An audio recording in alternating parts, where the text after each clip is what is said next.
comunidad, bienvenidos a un nuevo video. No olviden darle like y suscríbanse, eso me ayudaría mucho. Gracias. Y ahora, ¿están listos para desafiar sus límites? Cada video es una prueba, un juego con sus nervios. Apaga la luz, sube el volumen y no olvides que estás al vértice del terror. Bienvenidos.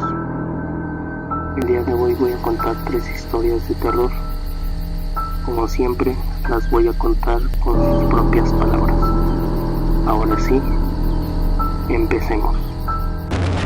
La partida del bus estaba atrasada, por razones que nunca nos dijeron, esperando a abordar, rodeados de familiares de los viajeros, vendedores de golosinas, bultos, maletines y mochilas.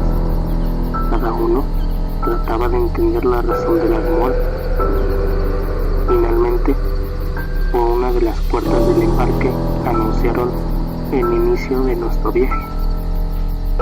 Con identificación en mano, la larga cola de fastidiados pasajeros fue ubicándose cada uno en su asiento.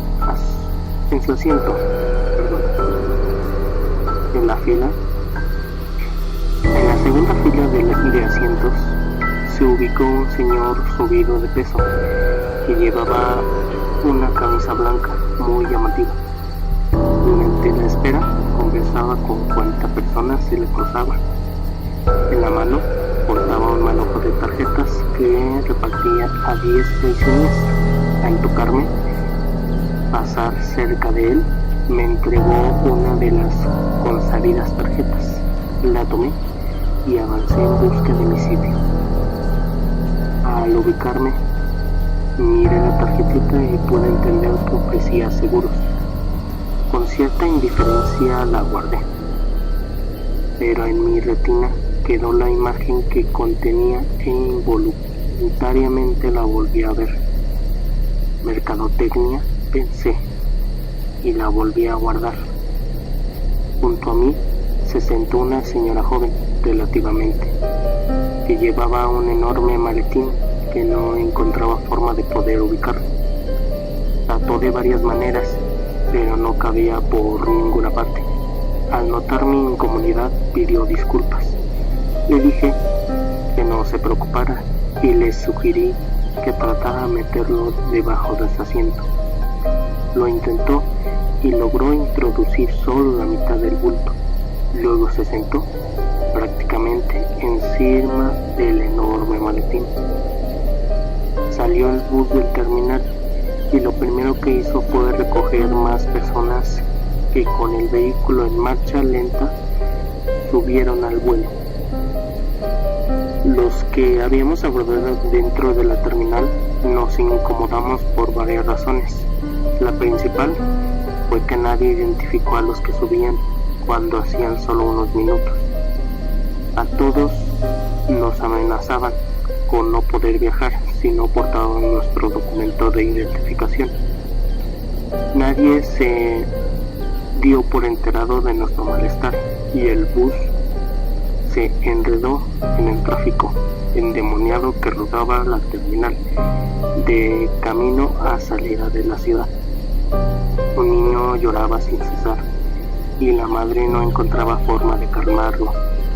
El calor al interior del bus se dejaba sentir cada vez con más intensidad, a pesar que las pequeñas ventanillas estaban abiertas. El sol se ocultaba en un atardecer caluroso de temporada veraniega. Tras más de la media hora, por fin el tráfico era fluido y el aire fresco aliviaba la incomodidad de los ya atormentados viajantes. No pude dejar de tomar en cuenta que nuestro bus no contaba con servicios higiénicos y traté de hacer cálculos. Éramos aproximadamente 40 pasajeros que partíamos a las 5 de la tarde y nuestra llegada debería ocurrir, si es que no se presentaban contratiempos, a las 6 de la mañana del día siguiente. La 14 horas que tendrían que soportar estar mal acomodado en esta aventura. Perdí la noción del tiempo tratando de ordenar mis ideas y pensando en lo que debería de hacer al llegar a mi destino. Me quedé dormido escuchando el llanto del niño y sintiendo un movimiento que hacía mi compañera de asiento tratando de acomodarse sin lograrlo. Avanzada la noche, en un lugar que no pude identificar, sentí al autobús detenerse y me desperté. Por la ventana vi que un hombre alto de contextura delgada, vestido con ropas oscuras, descendía y corriendo se alejaba en la oscuridad de la noche. Otras personas también bajaron sintiendo ganas de orinar. Yo también bajé. El paisaje era desolador, desértico, no se veía carros ni plantas. La luna se escondía entre oscuras nubes que daban al lugar un escalofriante aspecto. Por precaución o temor, no me alejé demasiado y pronto volví a pararme cerca de la puerta del autobús. Pasado un tiempo prudente, los conductores pidieron que todos subiéramos. Alguien alertó sobre el hombre que descendió primero y que aún no regresaba. Decidieron llamarlo a gritos, pero nadie respondió. Le contaron a algunos pasajeros en un pequeño grupo dirigiéndose hacia donde se fue el hombre, desconocido para llamarlo. El chofer, ya incómodo, pidió que subieran todos, mientras que con la bocina y las luces hacían señales indicando que partiría. Nadie respondió, ni nadie apareció. Cuando partimos, había una señora de voz ronca y sonora, muy conversadora, que pude verla cuando se sentó unos asientos detrás de mí. Pude escucharla durante mucho tiempo hasta que me quedé dormido. Ahora era ella la que se quedó en las escaleras comentando y hablando de lo que nos tocaba vivir mientras el autobús reiniciaba su marcha. Los choferes indicaron que cerca había un pueblo y que ahí había que dejar constancia en la comisaría del lugar de lo sucedido. Coordinaron quiénes serían los testigos. Nuestra compañera de Borronca se ofreció voluntaria.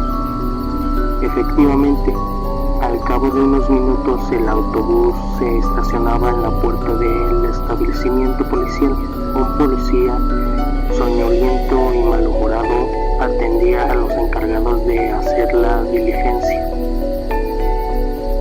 Costó al parecer bastante trabajo hacerles entender a la gente lo que la mayoría de los pasajeros pudimos ver.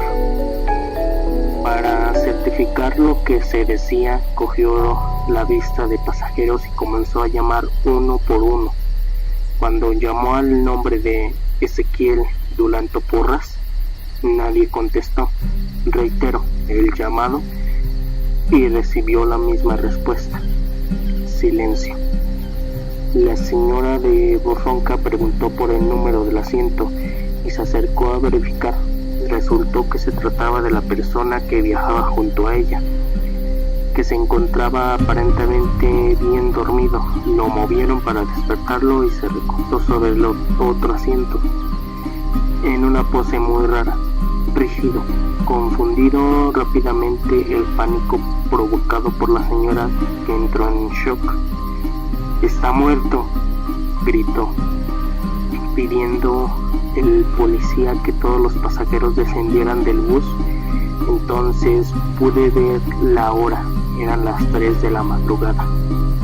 No sabíamos qué había ocurrido, no sabíamos qué nos esperaba. Lo que sí pude saber es que el muerto tenía el mismo aspecto del hombre que vi alejarse del autobús cuando paró en el desierto. En medio de una carretera escarchada, cubierta de una densa niebla, el autobús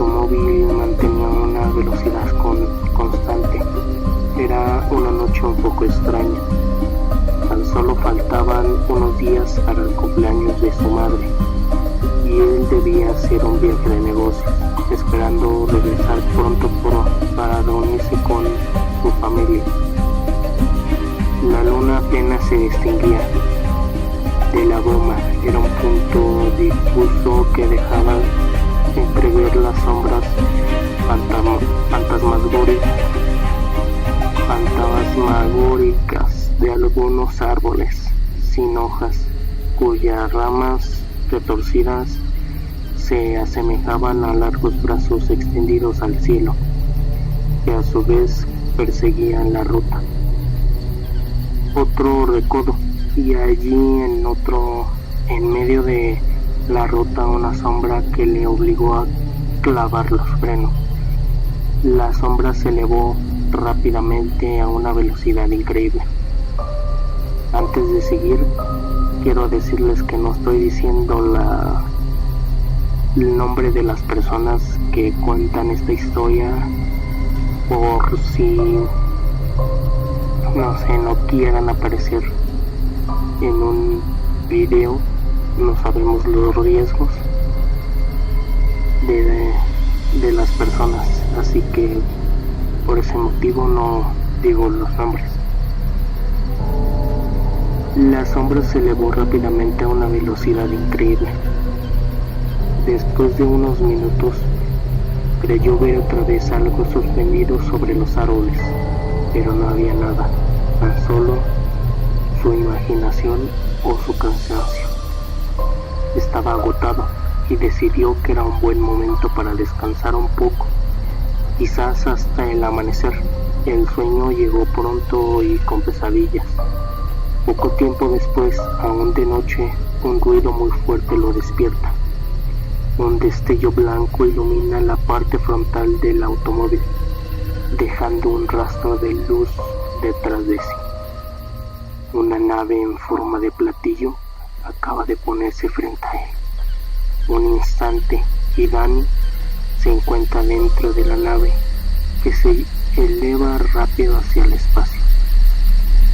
Cuando despierta, se da cuenta que han pasado varios días. Se encuentra en un bosque verde y se ven montañas a lo lejos. Comienza a caminar. ¿Dónde estoy? ¿Qué lugar? ¿Qué país?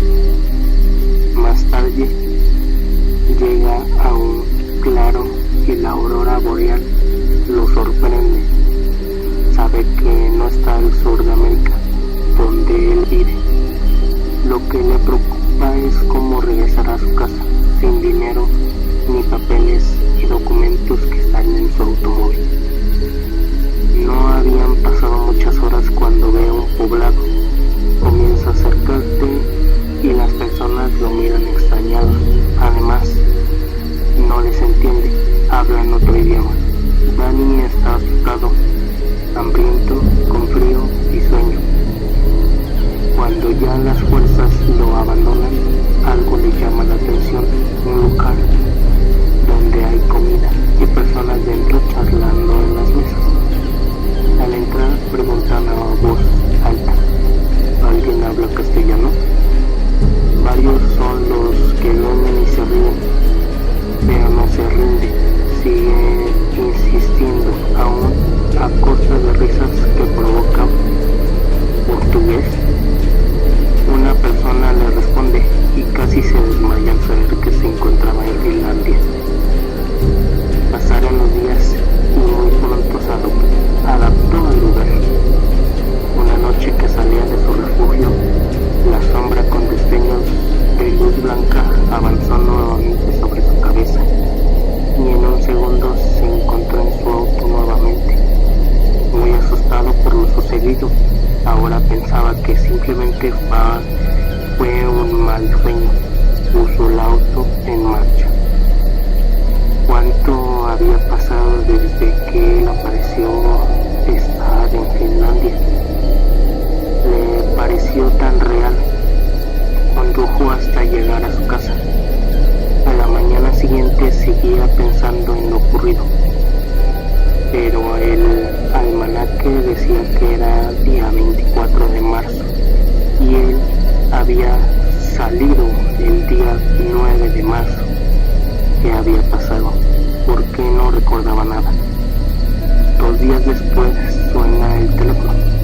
Hola, estoy hablando a la casa de Daniel. Sí. Llamo desde Finlandia, soy su amigo portugués. No me dijo que regresaba a su país. Aterrado no supo qué contestar. Al fin no lo había soñado. Le dio las gracias y le contestó que algún día regresaría. Sin poder creer lo que había pasado, se dedicó a llamar a su familia para reunirse en esa fecha tan especial para él, el cumpleaños de su madre, con abuelos, tíos, hermanos y sus padres, y no se le ocurrió contar lo sucedido. Tan solo les dijo que en su trabajo lo habían metido de viaje varios días. La cena familiar fue muy linda junto a la familia y los regalos que los niños habían haciendo un gran lío de cintas y papeles. Daniel sigue sin entender, pero algún día sabrá la verdad.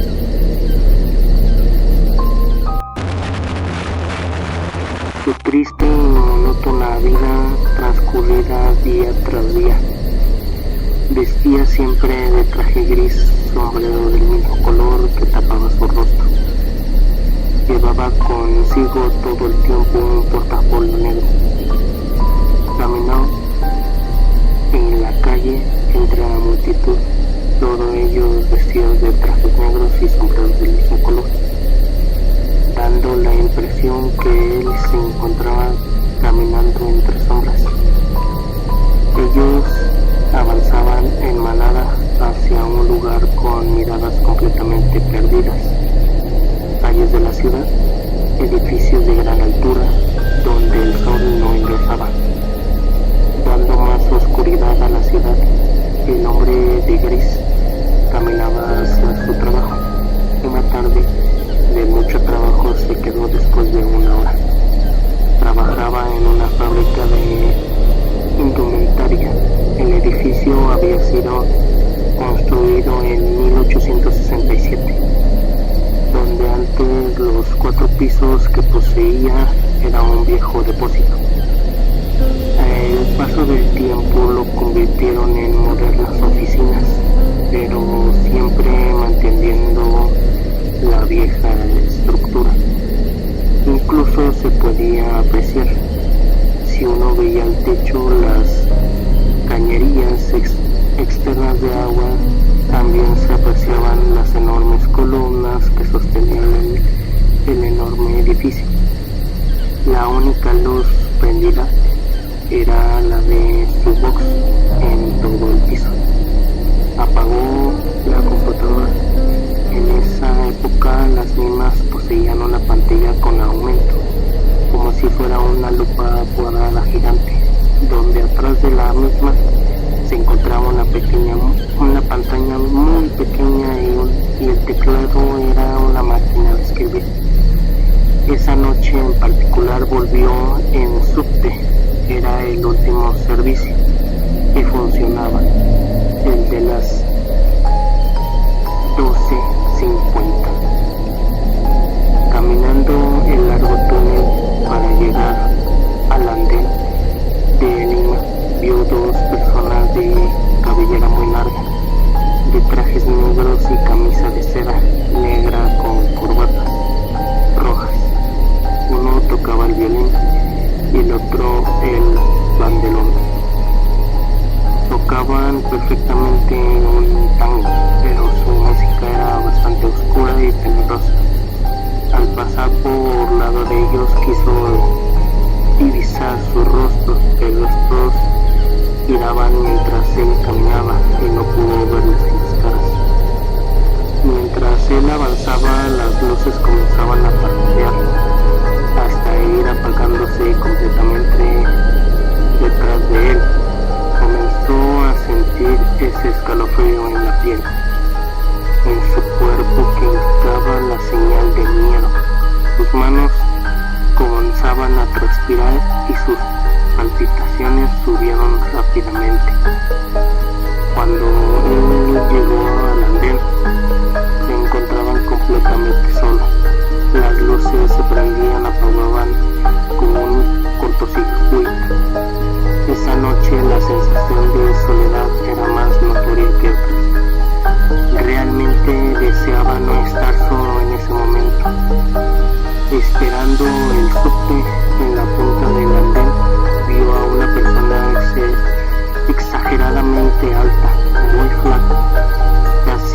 daba la sensación de ser un esqueleto. Su rostro era tenebroso, sus ojos estaban casi hundidos en su cara huesuda. Vestía un traje con galera y tapado negro que le llegaba hasta los tobillos, y su hombro derecho divisó un cuervo con ojos rojos que lo miraban fijamente a él. ¿Un cuervo?, pensó y musitó. Debe ser el cansancio. Vio como esta sombra alta y oscura avanzaba y amenazaba hacia él.